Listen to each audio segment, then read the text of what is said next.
Hello friends and welcome to a replay analysis. This time we're going to look at Witch Doctor. So you said you were sitting at Divine 5 for a couple months, really close to Immortal, and then you've dropped down to Divine 2 and you're not really sure what's happening. So, could be a couple reasons for it. Sometimes, like, I'm on a big drop myself right now because I've been trying to play different heroes, so that's one thing. But I'm going to go under the assumption that you're playing kind of the same heroes, and maybe you dropped a bit, though this Witch Doctor only bronze, which means maybe you are playing someone new, so that could be one reason already. But let's just see what you're doing, because technically even playing new heroes should be okay if you have good fundamentals, so maybe something fundamentally is messed up. So for one, I'll say, looking at this lineup, looking at your lineup, you haven't leveled anything. Looks like you're down here for the first blood attempt. I'm fine with that. But because you're in Divine, and I recommend this for all Divine players as well, it is no longer enough to just play your hero like to an alright degree. You know, when you're new, it's fine to cookie cutter build, do whatever. Because there's more important things like understanding the importance of last hitting and pushing lanes and stuff like that. But as you start to get to Divine and go higher, it becomes pretty important to start specifically itemizing and skilling to any game you are in, not just a generic build. Now, some people will just follow a generic build every game. It's just like how heroes go. But Witch Doctor, not strictly one of them. So looking at this lineup and looking at your lineup, I would say, what do you think you need to do? Now, I'm about to say what I think you should do, but I think before, like, whoever's watching, I think you guys should pause here and try to answer it for yourself. Because really, this is something you have to do pretty on the fly. Like, you pick your hero, then you see the other heroes picked in, and you gotta kind of, at that moment, decide, here are a couple things I'm thinking about, and depending how the game goes, we might adapt. So that's one thing I'm gonna tell you, especially if you're close to Immortal. Like, this is becoming pretty important. You have to be specific. So, this game, Maledict, really good against tanky heroes where, like, usually you wouldn't have enough damage to kill, but with Maledict you do. People like Timbersaw, and in fact a lot of strength offlaners. Because they are tanky, the Maledict kind of gives you enough damage to kill them. I would say that's not quite needed this game. Pugna. The reason you can't kill Pugna is not because he's tanky. It's because he's got this really annoying high-speed mobility. He's got this Decrepify. He drains you. It's not a damage issue. But specifically, while we're on Pugna, because of Drain, and because he can steal health and or heal his teammates, Maledict loses a lot of value because Maledict does damage based on how much health is lost, and if Pugna comes and heals them up to full, Maledict does nothing, besides the, like, very tiny damage over time. So I would say Maledict, not that great this game. It's kind of good against, like, Ursa gets kind of tanky, like, that's cool, but everyone else, you know, like the Pugna, the AA, like, fairly fragile. Nyx, fairly fragile if he doesn't get Carapace off. That's how he dodges some damage, but if he doesn't do that, like, he's not that tanky. Invoker, also not that tanky. Ursa can be tanky. So because of that, I don't feel like I need a lot of points on Maledict this game if I was you. And now looking at your own team, it's like Storm. Storm has a good amount of damage on his own. And looking at everyone on this team, I would say Storm has enough damage to kill anyone so long as he gets to hit them. So I'm already thinking Paralyzing Cask. Like, all right, I don't need to add more damage. I just need to make it so that Storm gets to hit them a little bit. Paralyzing Cask. Same with Wind Ranger, right? If she ults someone, she doesn't have a damage issue. She just needs to keep hitting them without them getting away. So it's like Paralyzing Cask. Arrow, the more I provide, like, stuns, especially if someone gets, like, fortunately hit by, like, a couple casks, that makes it easier to land the arrow. And then because they're stunned so long, you're going to have more time to get the damage out. And Ricky kind of broken once he gets the farm. So the longer this game goes, I feel pretty good about your draft, because Ricky really good against Ursa, in my opinion, and very annoying. Like, he has the mobility and then the itemization to kill these kind of heroes. So I want to see more points in Cask, and you might even be able to play a game where you level Voodoo Restoration, because are you really going to kill Pugna and Nyx in this lane with a Ricky? Maybe not. Now that's quite a while spent on talking, but it kind of sets the stage for everything else, right? If you do a bad skill build in Divine, it's going to make your game a lot harder. If you do a bad itemization build, it's going to make the game a lot harder. Your itemization, I think, is all right. Kind of tells me you're going to be right-clicking a lot, which I think is correct. I don't see you guys going for kills with Cask and Maledict. Another approach, to be honest, I don't play enough Witch Doctor to know the... Oh, that's unfortunate. I don't blame you. I wouldn't have expected 4 heroes there either. Even if none had showed, I wouldn't have expected 4 on that cliff. So if anyone's going to die, position 5, fine for it. I would ask Ricky if he... Oh, looks like you are. You pinged him a little. See if he wants anything brought. If he doesn't do anything, it's fine. Invoker going to die, actually?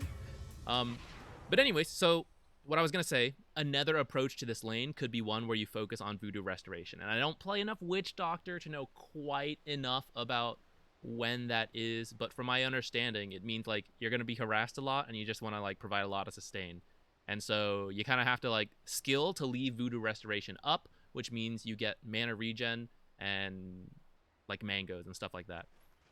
I don't think this has to be one of those lanes though, because Ricky actually has pretty decent base regen. And as long as you like have the salve for him and stuff, I feel like it could be okay. Now it looks like they're spending a lot of time partying bottom. So I kind of like what you're doing, walking out here. Oh, it's an off-lane Invoker. Very unexpected. I guess if you had clicked the items, maybe you did and I just missed it. Kind of weird. So let me see. I think you blocked this, right? You need to block this camp? So this is why you save the skill point, guys. Against Pugna and Nyx, I wouldn't have thought you could get kills. Against an Invoker, I think maybe you can. Invoker does not have the same move speed as the Pugna, nor does he have the Decrepify. He does have Invis, but if you make Invoker go Invis in lane, it's an incredibly expensive spell. And Invoker, it's 200 mana, if I remember correctly, which means he pretty much can't do anything else. So Invoker is actually a hero you could kill, so scratch what I said. I mean, don't like totally scratch it, but this is now specific to the game. So we had that pre-planned idea, and now as we get to the lane, you're like, oh, it's Invoker off lane in 2021? Sure. Actually, now I can go for this Maledict build. So nice. Let's see how this pays off. All right, now you haven't skilled anything, which I think is okay. I think stun's probably decent to start with. Like right here, kind of some miscommunication there. That might have been a kill, but you know what? This lane's still kind of going all right. We need to think about pulling. Okay, sorry, we cut ourselves off. What I was gonna say is, I don't know if this is a lane you have to block, especially once you see it's Invoker. I'm not that scared for you to come up here anymore. Against Pugna, I could understand it a little bit more because, like we said, it's annoying. It's an annoying lane. But I think Invoker is a weak-ass offlaner. So I think he's pretty weak at anything that isn't mid right now. Which means I think it's safe for you to leave this up and you get to use. Alright. I can't tell if that was intentional or not, actually. I was going to say I think it's a good time to do a half pull, which is what you got. So if that's what you were going for, then great. But if you're going for a full pull there, I don't think it's great, because that means this camp would have died, and you don't have a hard camp to connect to, and it means for the next like minute or two, you have nothing. Right around now, you should probably ping that, what's his name's missing. No, just kidding, he's back. Another half pull went off, salving the Ricky. Alright, he broke your stuff. I want to make sure this camp dies. A nice cask, double bounce, and the range creep. Or not the range, the neutral creep. Very good. Alright, so pretty good spell usage so far. I think you've saved cask for when you think you can get double bounces. I think all that's been really good. Should be a kill on Nyx, I feel like. Oh no, Ricky used his jump earlier. Oh no. I think if Ricky had the second jump, that was a kill. Attempted hard pull here. I'm okay with this. You want to stand right now? You want to stand over here. Why? If Nyx was full health, I wouldn't want to stand here. But you guys almost killed Nyx, and unless he salved up, he should be very scared. And you, because you have 2 Fairy Fires and because you have a Tango you could use right now, you are scarier than the Nyx. And because this guy has jumps, well, right now he's kind of low on mana and low on charges. But as long as he has 1 jump, if they run to you here and Ricky's here, you know, if you have another hero, that's scary. Like Ursa here and you're here, that's a little scary. It's a little far. With a Ricky, it's not. Ricky's practically next to you because he has the jump. Which means if they walk up to you and you cast Maledict, Ricky is here to jump in and kill. So by positioning here, you can bully the Invoker, and you're still getting XP for this. And when you see a last hit's about to happen, like the Centaur, you turn around, last hit it, and then you come back here and pressure this Invoker. Or you see like Nyx playing here carefully, like, I want to regen but kind of be close. You don't let him. You hit him and push him back. But only if you can do so safely. And I think you're feeling a little scared because you're at half health, but the Nyx should be even lower health. And if you were like tangoing already, then it like for sure wouldn't be too much of an issue right now, in my opinion. Plus, it keeps you closer to Ricky, so when something like this happens, like if you were here, for 1, you would have seen the Nyx, and he may not have jumped in to get stunned. But 2, you're already casking right now. Now you're like a second or 2 behind. Try to Maledict first if you can. It's still fine. Or maybe it's not fine. Uh-oh. Bye, Ricky.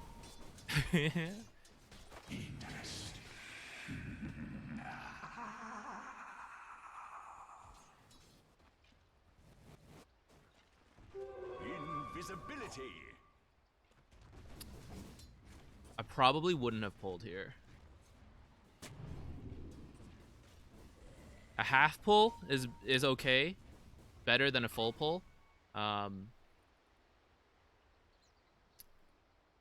This is easier to show than explain. Let's alright. So half pull, good because, well, better than a full pull because of all these creeps. And Ricky's low, which means he can't tank them right now. So we need something to tank them for him. So he's got 2 creeps here. This is why I think you could have let the full wave go by, though. Because the second creep wave is now here, which means the full creep wave would just die in this time. Because it's like one of your creep wave versus 2 of the enemy creep waves. And there's the tower hitting it. But 2 enemy creep waves should be able to mostly kill off 1 creep wave, even under the tower. So right now, like, Ricky... I was going to say Ricky should be a little scared, but actually he just goes in. They kind of got distracted because of the way things happened. But essentially what could have happened is you could have let the full creep wave go through, and I think it would have been okay. And Ricky would have had a lot of creeps to tank for him. And then you could stack or pull this camp. Because what you have to work with now after this, you're not really denying creeps from the enemy because they would have died under the tower anyways, and because Nyx is here. If you had let them go through, Invoker, let's say Invoker plays like this, he gets the full creep wave of experience. If you do this pull like you did, Invoker gets some of the experience, Nyx gets some of the experience. So the offlane still gets full experience. And Nyx now also gets some of this small camp experience from the pull. You're getting some as well, but I think it's a bigger issue to give the enemy free experience like this than it is for you to get some. Now, if you balance lane equilibrium with it, then it's okay, because now you're trading like, okay, Nyx gets a little extra experience than he would have, plus we get lane equilibrium though. Like, it's an equal equation. But in this case, you're not getting lane equilibrium because they would have all died, in my opinion, under the tower if like some of this weird stuff hadn't happened, and then like you deny your own creeps as they go. And now you have a weakened small camp. So unless you pull stack here, which I think you do, it looked like you were trying to. Unless you successfully stack, you now have a weakened camp to work with. Looks like you do get the stack off, so it's not going to be an issue this time. Well, technically, it's still weaker than it could have been. This could be a stacked, like a full health, double stacked camp.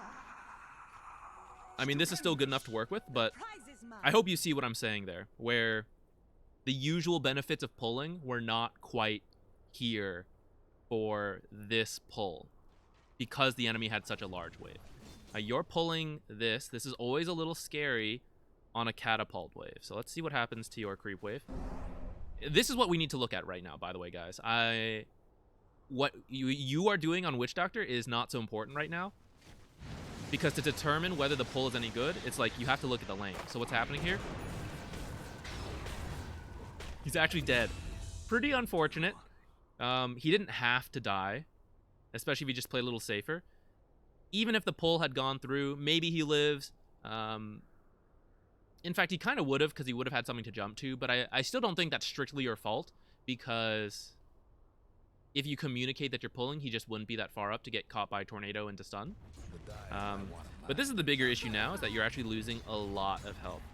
And even though I said it's not your fault he died there, this is a risk, because we play pub games, and you know that your carry might just die when you pull. So this was a potential outcome, and in fact is the outcome we are seeing when you do this kind of pull. What happens if you didn't do the pull and Ricky dies somehow anyways? This won't do nearly as much tower damage, because you have a bunch of creeps fighting the other creeps. And now you're trying to aggro some of it away, but the catapult is still hitting, and this tower is still hitting these creeps. Look how much health your tower lost from that. And Ricky missed pretty much a full wave. It looks like he got that catapult at the end, but you lost 1,000 health on your tower. Ricky died, lost a wave, which you sort of got the experience because of this pull.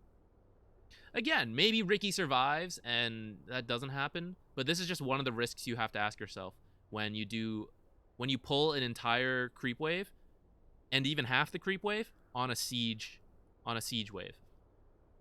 And if your carry is not someone who is tanky or can wave clear fast, like Sven, Luna, they can, depending on their skill build, they can probably clear the waves pretty quickly. Ricky is not a hero who can do it. Because of Ricky's backstab, which he doesn't have yet, but just how the hero functions in general, he almost always wants some creeps there to tank for him. Not always, but almost always. I'd probably put this a little lower, by the way, because I know he unblocked this camp, which means, you know, why not get his sentry with your sentry if you're going to try? And we know this small camp's not blocked because you were able to stack it just a little bit ago. So I think you could drop this sentry a little lower. I think you were trying to be careful to make sure you get the observer, which is fair. So maybe that's not. Maybe we get to see the ward because we're in the replay, but so far, to summarize the laning stage, I think that pull was really bad.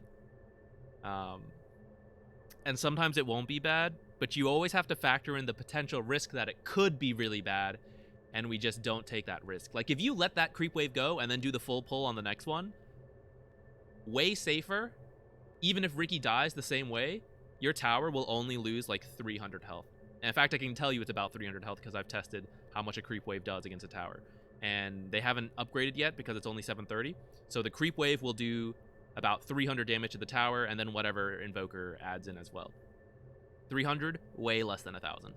So just always be careful. This is, I don't know. I don't want to like go too deep into this, but also I kind of do. This is a lot of damage to give up for free, and it really matters as you get to the higher levels. And like, for example, into Immortal, you can't give up free tower damage like that. Let's check out the other towers.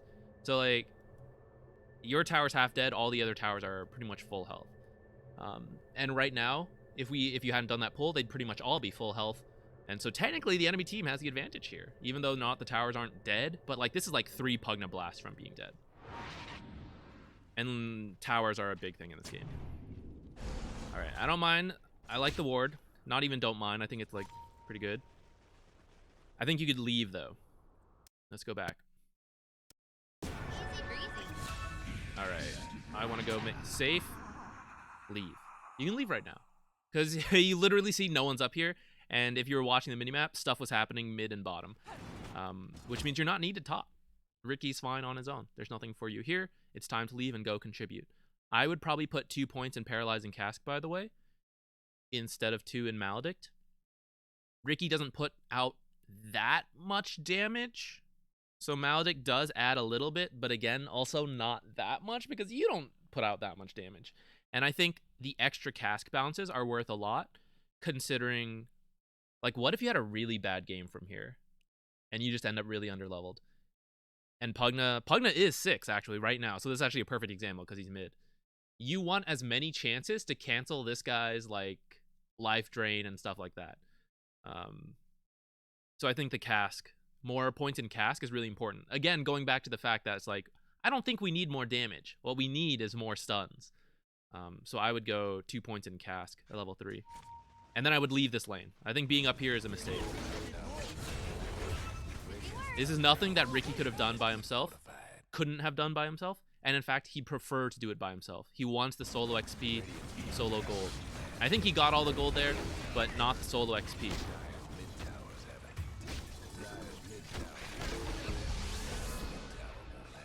Also, never mind. I was gonna point out. Actually, you know what? We'll do it. Let's go back.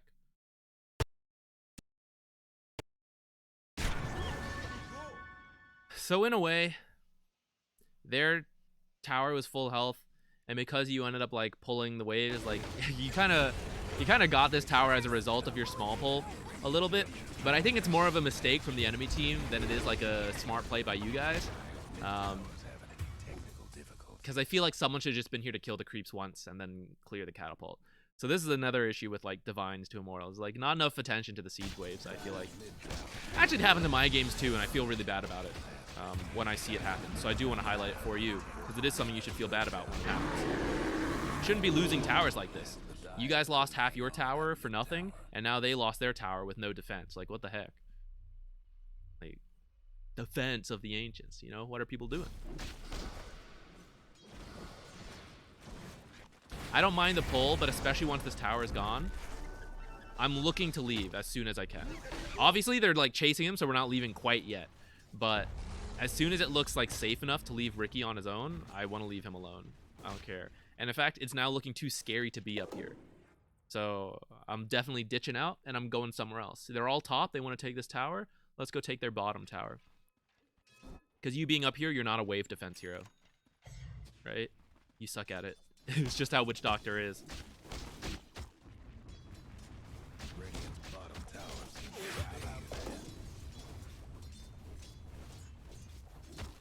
Alright, they gave up pressuring top. I don't know. They went mid, I guess, to go deal with Storm a little bit. Let's go back and look at that.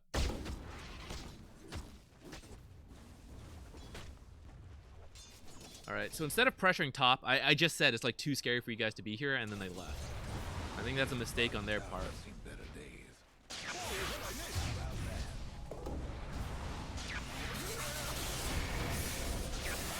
You see how he has the damage to get these killed on his own? This is actually perfect. He doesn't need Maledict. What he needed was to not get interrupted by Decrepify or like all these other stuns and stuff. And then he would have gotten the kill cleanly and much safer. So this is a good example of that. Kind of looks like he should die. Oh, never mind. I thought Invoker killed, or Storm killed the Invoker. Looks like the Invoker kill was bottom.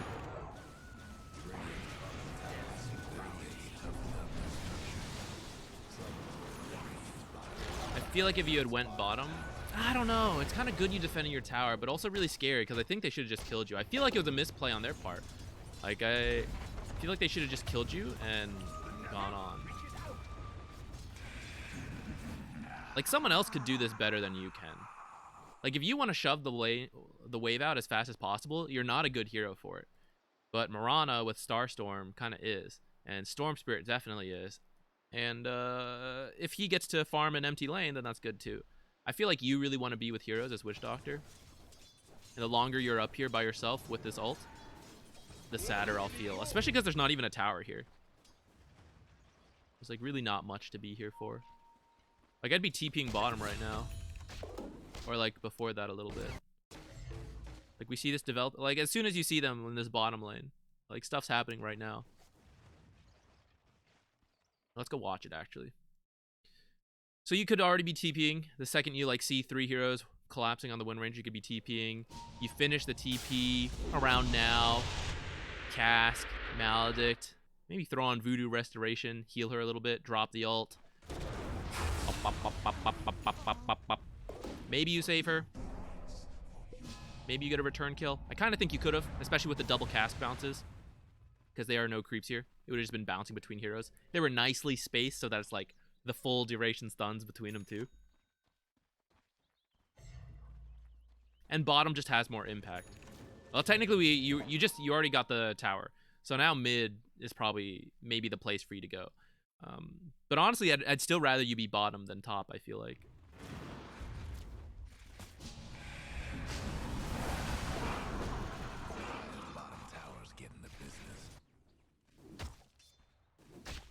This is scary. I'm kind of into it though. Oh my god, are you gonna solo kill him? Doesn't look like it. With a bit luckier your cask bounces, maybe. Isn't that a really tough kill though? Like of everyone you could possibly try to kill, who's the hardest? It's like the Ursa, and then it's the Nyx assassin, because he can carapace stun you. There are easier kills. Like look at all this farm. The cores aren't coming up here because you're here. I feel like you need to be somewhere else. Never mind, Storm's coming up. Maybe you communicated this. You already used this stuff. All right, we got a kill. That's kind of cool, but also like, what are we gonna get from it? We got the Ursa kill, great, because Ursa's the carry. Are we gonna get an objective from it though? No, because this tower's already dead, which means we're playing in the wrong part of the map. And we rotated here for it, which means we're gonna lose bottom now without really being able to defend it. You're gonna come here, but Mirana came top. Which means you're like out of sorts, and you can't hold it versus this many people. Dodge! Oh, you might be dead, but you are definitely dead. This is not a tower you could defend at that point, which means this TP. If you complete the TP, and then you realize you just have to back off like immediately. You didn't have to die here. But I would have preferred you to go mid, I think. Just walk there after that Ursa kill once you see what's happening. Like, oh, we're kind of out of position. We are kind of losing this tower.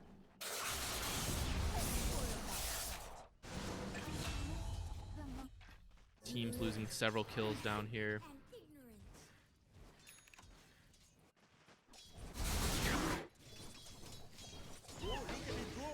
See, yeah, so like right now, you're not a hero that wants to be doing this defense stuff alone. This is something I struggle with a bit because I'm very much about not letting lanes go empty. But something I've had to address a little bit on myself is like, if you're there, someone else is not going to come. Or it's very likely. Like, core should just kick you out. They should be like, that's my lane now. And you're like, yeah, fair enough. Okay, I'll leave. You know, but a lot of times they'll look and they'll go, my like support's taking my farm. I can't go there. He's not going to leave. You know? You kind of have to walk away, especially if you're a hero that needs to be doing something or wants to be doing something. And Witch Doctor with like ult cask, Maledict, stuff like that. I think you do want to max cask this game, by the way. But anyways, it's like you want to be in these fights that are happening way over here, whatever. Maledict, which you've maxed out, Maledict tells me I want to get kills with Maledict. And if you're solo defending lanes, you're not. So like your skill build is doing something different from what your playing is. Like if you want to solo defend lanes, you need cask, because cask actually helps kill creep waves.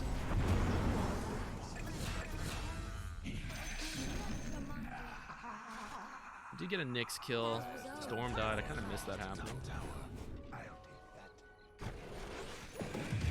Like who should be by themselves right now? Ricky to farm. Storm, because he can zip around and join. So when he's by himself, he'll like just come in. You, Wind Ranger, and Mirana kind of want to be doing stuff.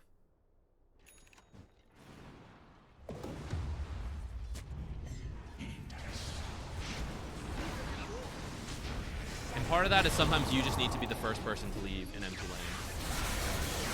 And tell like, hey Ricky, come to this lane. I'm leaving.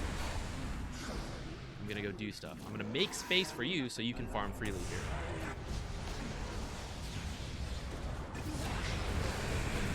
This is a rough fight. I feel a lot of momentum switching from the series of like deaths I've seen you guys have. But let's open up net worth. Yeah.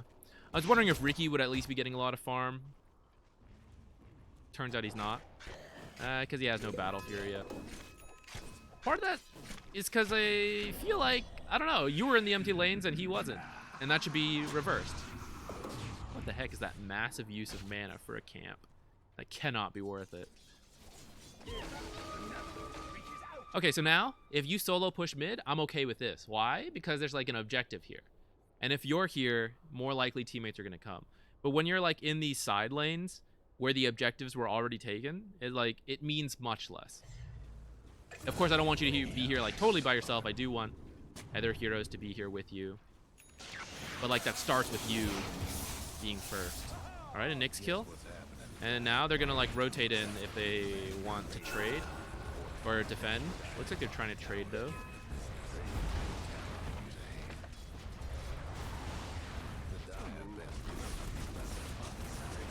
They're slow at taking towers, huh? I guess it's okay.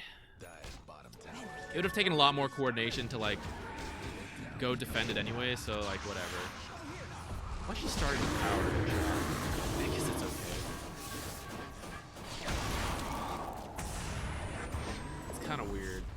All right, Ursa kill's pretty good. Storm TPing out right there, not so great, but you don't have control of that.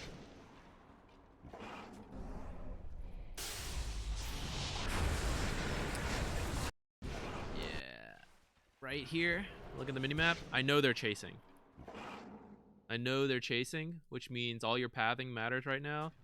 So like looping around like this to come back in, especially when you know that they're coming, like these are their two pathways, which means your route of escape is to like go this way. If you go this way, you're more likely to get cut off, which is actually kind of like exactly what happens as they split between both sides. They find you, and now you're dead. So this is the death due to pathing. Kind of like not... I don't know, maybe you thought like, oh, I want to go help my team in case they like get caught here. But your teammates are pretty fast. They're going to be fine without you. So it's about your own positioning to get out there. Oh god, Ricky's so poor. Look where you are on the net worth. Like, don't you feel like you're probably too rich? 30 last hits at 20 minutes. Part of this,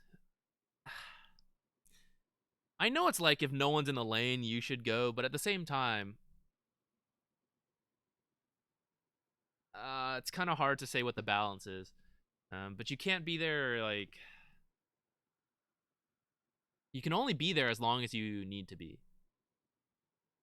Like, if no one's defending a tower, you gotta go solo a little bit. Like, if it's an empty lane. If there's a bunch of heroes there, you can't go there because it's not gonna be worth your time because you can't do anything alone. You can head there first, like, walk there and try to ask your teammates to go. And if no one seems to be receptive to the idea, then you kind of have to do something else. I feel like a couple times too much we've seen you, like, be in these empty lanes, and I'd rather you be, like, doing something else still. Especially, like, while you have your ult and Maldic.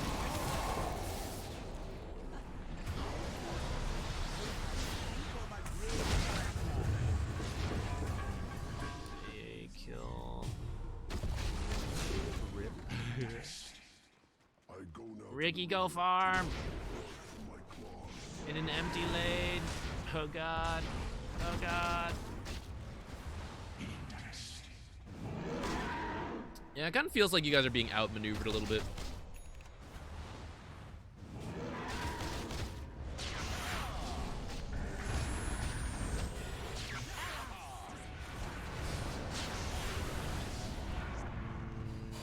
Alright, you've walked up. Skip an Ursa kill, okay. Ricky is unfortunately still dead. Nice use of your courier. Am I okay with this? I guess it's fine. You're pretty close to Glimmer Cape. Radiant's bottom tower seen better days. You need to be heading mid. Tower ain't a pretty sight right now. Didn't you already check this? Maybe that was someone else's courier.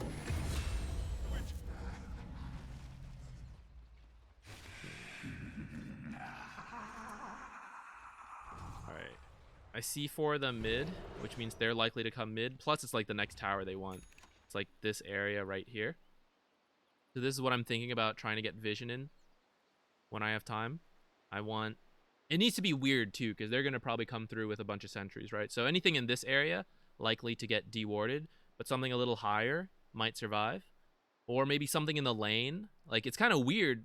Most people don't check in this area, right? So this could also be okay, especially if you think about the fact that they're going to be standing here to fight this, and they're going to have some like backline people over here. So having a ward back here, or maybe like over here, that lets you see kind of the back area where they're going to be standing. Really good vision for Storm to zip in and choose the fight he wants. And it's unlikely for them to check that. That's what I'm thinking about you for vision. And now you're like in an area where they could be. Which means you're likely to have more impact. See this? This is likely to get dewarded when they're coming into the area.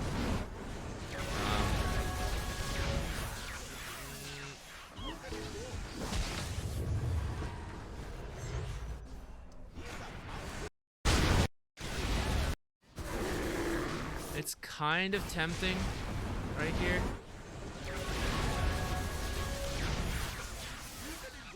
But like, I don't know. I think it's unless you chain stun this guy with Maledict and Death Ward going off, he's probably going to survive because he's just going to decrepify and you're not going to be able to hit him anymore. Plus, instead of trying to make solo plays as a Witch Doctor, like as a support, the mentality, I know Witch Doctor can sort of do it, but like the general mentality is not to come into a fight and be like, ooh, I'm going to go find this kill on my own. It's like, I'm going to go walk up to my cores and provide like the Maledict, Paralyzing Cask, Death Ward to potentially get multiple kills for my team. I'm trying to think about how to explain this, but it's like watching this attempt here, I felt like at most you get a solo kill, and I'd rather you move to your team and potentially save your carry's life or set up multiple kills there. Like, instinctively, I felt that this had a higher chance for more impact than what you're trying to do here. I'm trying to think about how to explain that to you, like why I felt that way. I think it's because if you're here by yourself and you try to do, essentially, watch. Because you do this, what's he do? He walks away. Why? Because he was not in the middle of fighting your carries, and because obviously he knows if he stands here without Decrepify, he's going to die to you, so he's just going to leave. If you want to commit a channeling spell, you want to use it at a time where they're not just going to leave, and you want to use Cask at a time when it's easier to get this chain bounce. Like maybe you had a chance to chain bounce the Ursa and the Pugna there, but like Ursa was running away and Pugna also, he can see you, so when he sees the Cask, he's gonna like turn the other direction from the Ursa, and he gets to do that because he doesn't want to get chained. So what if instead you walked this way and then this fight continues to happen like here? Now the enemy is incentivized to stay and fight this Riki. They want the Riki kill, which means it's easier to land Paralyzing Cask. It's easier and more impactful now to land Maledict because it's not just your damage, it's the Rikis as well, and it encourages them to leave your Riki alone. You then Glimmer maybe and Death Ward drop the Death Ward, which means now they have a choice. They keep trying to kill the Riki because he's the more important target, or they have to kill you because you're using Death Ward on them. And now they have to choose. Maybe they still kill the Riki, but now you get the return kill. Or they choose to kill you, and Riki is either free to attack and put out damage, or Riki gets out alive, and you die, but, you know, you're the support, so that's kind of your life. Yeah, that's what I was feeling, I guess. Let's see, does he even survive here? So now it's like, oh, now we have the 2-on-2 fight, but you threw all your spells out already. I might still get this Invoker kill. Nope.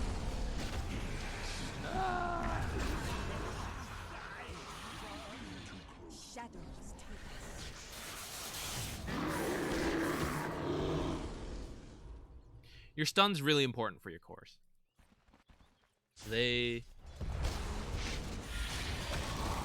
Just in general, support should stun for the cores.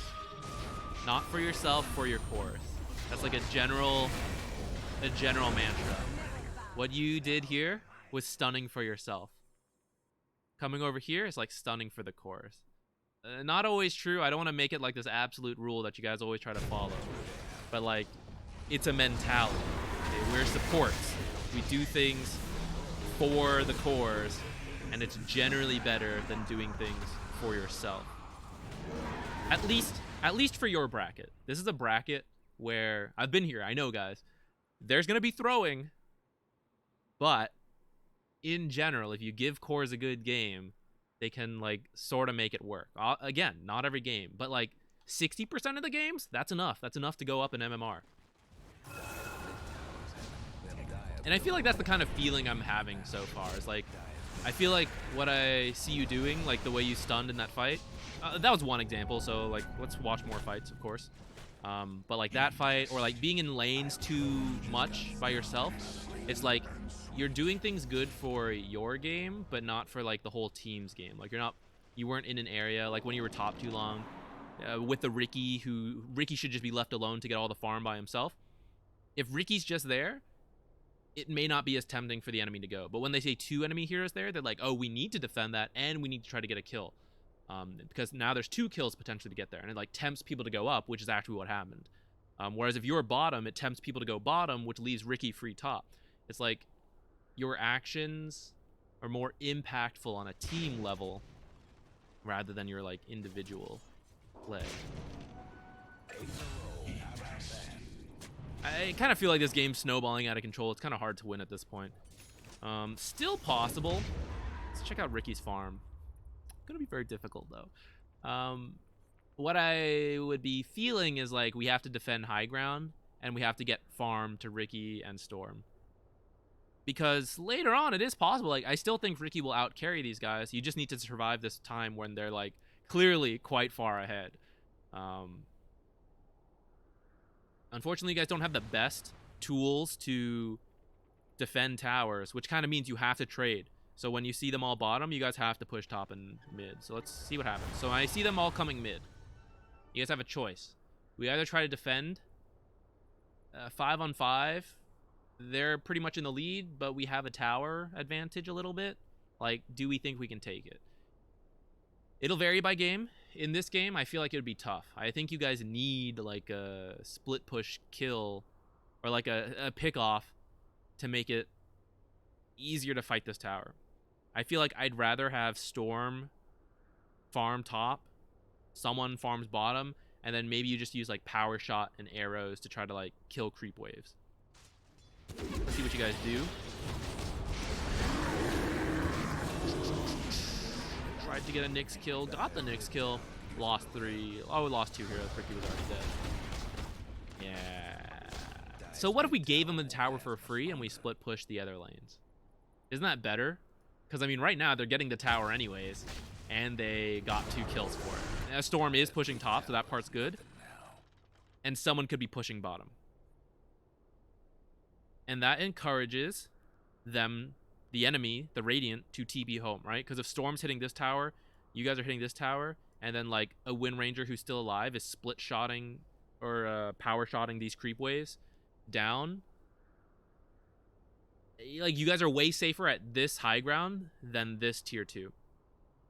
And so then they have the choice, like, do we slowly whittle this mid tower down and give up 2 towers? Maybe. Probably. That might still be worth it for them. But it feels a lot worse, and it encourages them to make a mistake. But when you guys die like that, from their perspective, why shouldn't we take this tower right now? Because there are 2 heroes dead, and our lanes are fine. But if the lanes were pushed in and all the heroes were up, now they have reasons to be concerned. A 5-on-5 against the enemy high ground, I think we can do it, but it's a little scary. And our towers are dying. Maybe we back off, we go to those towers, we try to find a kill, and then we come to the high ground. But with the way what you guys did, it's like, there's the right decision is to go high ground here. And you gave it to them by trying to defend tier 2 and dying. You can't control your whole team, but if you can say something like that, like defend high ground, give up this tower, split push the other lanes. All of that is better, or it's an attempt to be better than what we're seeing right now, which is we're losing high ground. The game's gonna snowball from here. It's already been snowballing, but it's kind of like for sure a loss now. Because the chance for you guys to come back was for them screwing up high ground. But by giving them a free high ground, essentially, by dying and not pushing the other lanes, it cements their lead further. You still technically have a chance, like when they come for the other high grounds, but it's harder now. Certainly harder. They have more items. You have less control.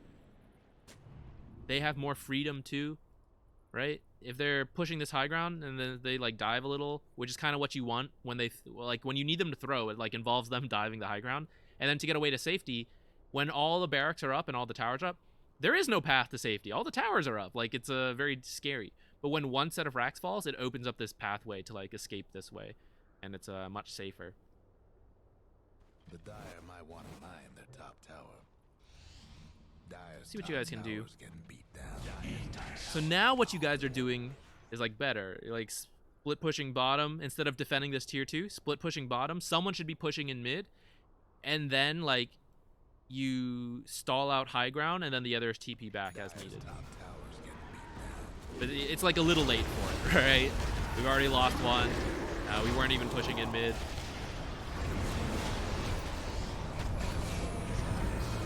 Yeah, I think this one's done. All right, so let's start summarizing a little bit while we see this play out.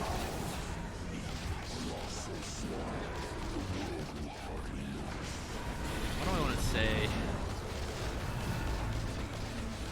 My feeling of this game is that... Is this a sneak peek to a future video? It kind of is, guys.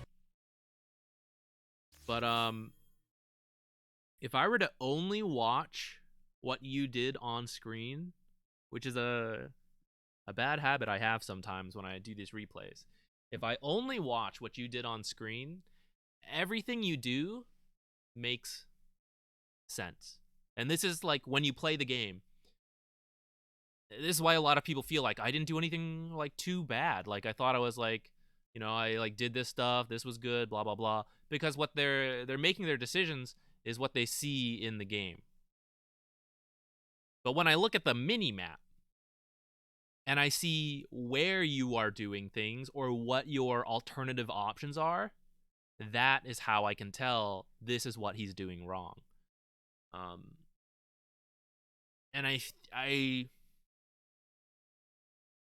this is what the video is going to be and what you guys will see probably sometime this week or next week. It's like, what you do is on most of the screen. The decision making happens in this tiny little corner right here where the minimap is. Or over here if you play on like the reversed. Because that is where you see these are where all the heroes are, and like this is how we maneuver around the map and like push this tower, defend this tower, draw them away from Ricky, doing all this stuff. And if you don't have map awareness, you don't see any of that. So it's going to be a map awareness video. And so I don't know if map awareness is your issue. Maybe you were looking at the minimap but then still made some of the wrong decisions. So for you to improve from here, your lane seemed more or less okay. We did pick out some stuff like that siege creep pull. I think is very dangerous. Be very careful of that. Unless your lane is already pushing, or you have a hero who's really good at defending the tower, or you're ahead in the lane, be very careful of pulling the siege creep wave. Even when you are ahead and all that other stuff, still think about it and go like, do I need to pull this wave? Like, how important is it?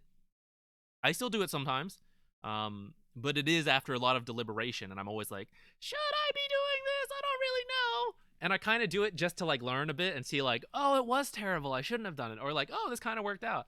But just know, whenever you do it, it should be like 3 times as worrisome as any other pull. Like if you're ever worried like, oh, what if I pull and then he gets dove on our tower? When a siege creep is there, it should be like 3 times as much concern. Because the siege creep represents a lost tower. The potential to lose a tower. So in terms of the laning, like most of it was fine. That is the biggest thing I want to point out.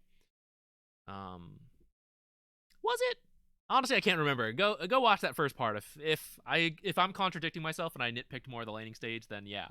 But the bigger thing I feel like I need to highlight is like after there was a point in the laning stage where like I was mostly fine with what I was seeing, and then I was like, all right, why are you still here? It was when you placed that ward and then you walked back up to an empty lane. It's like you drop that ward and you see 2 heroes there. All right, we need to go back up and be ready in case they go on the Ricky.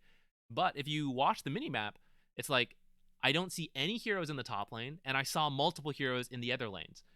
That means, as a support, where do I need to go? I need to go somewhere else. I can't be here anymore. Because Ricky is a hero who either wants kills or wants to be left alone to farm. And I think maybe you could have gotten kills, but clearly they weren't happening with how the game was being played. And so then the next option is like, let's leave him alone to farm. Let's go somewhere else. Because Witch Doctor's definitely a hero that wants to play with others because of the way his spells work. And a lot of the time after that, we were seeing you by yourself, and I didn't like feel the impact of like, I'm setting up my team kills down here, or I'm drawing attention over here. It's kind of like, I'm in this empty lane that really a core should be in. And I'm not even pushing it fast because I'm a Witch Doctor with Maledict maxed first. So, yeah. I think you need to be... I feel bad because I don't know how to say this, but it's like you need to go have impact and like play with the team a bit more.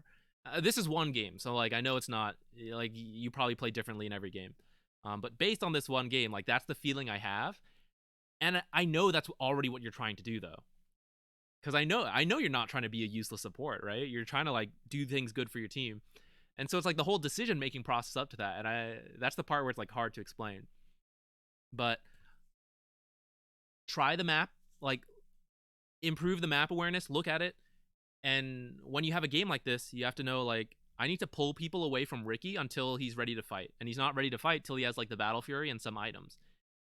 If I am in an empty lane, then I need to swap. Ricky needs to come here and I need to go somewhere else. I am like the action hero. I want to be where the action is, and Ricky wants to be where it's empty. And like you have to look at the minimap frequently and reevaluate and be like, so a bunch of heroes were here, and so I was here, and then that was good. Now all those heroes have left, and I am still here. This is not good anymore. Now I need to go somewhere else, and Ricky needs to come here. And of course, you can't always control your cores, but at least saying it, that is generally right. For you to say, hey guys, they left Ricky, why don't you come top? I'm going to go bottom. Something like that. If he doesn't listen to you, fine. But hopefully, like, if you can correctly identify those things, over time, you're more likely to have cores who will say, yeah, I'll go to the empty farm, sure. You know, and then they don't even understand why you're doing it, but you were able to identify it, and that's how you push your team more towards the right path. And if you can do that in Divine and get your cores, like, the farm they need and not... Like, in this case, like, Ricky was being chased around and killed while you were in empty lanes. And that's, like, the reverse of what needs to happen. So, if this is, like, what all your games are, then that is the core issue. Yeah. I think that's it. I think that's all we gotta say. Thanks for watching, guys. Always leave questions if you have any. And I'll see you in the next video. Goodbye!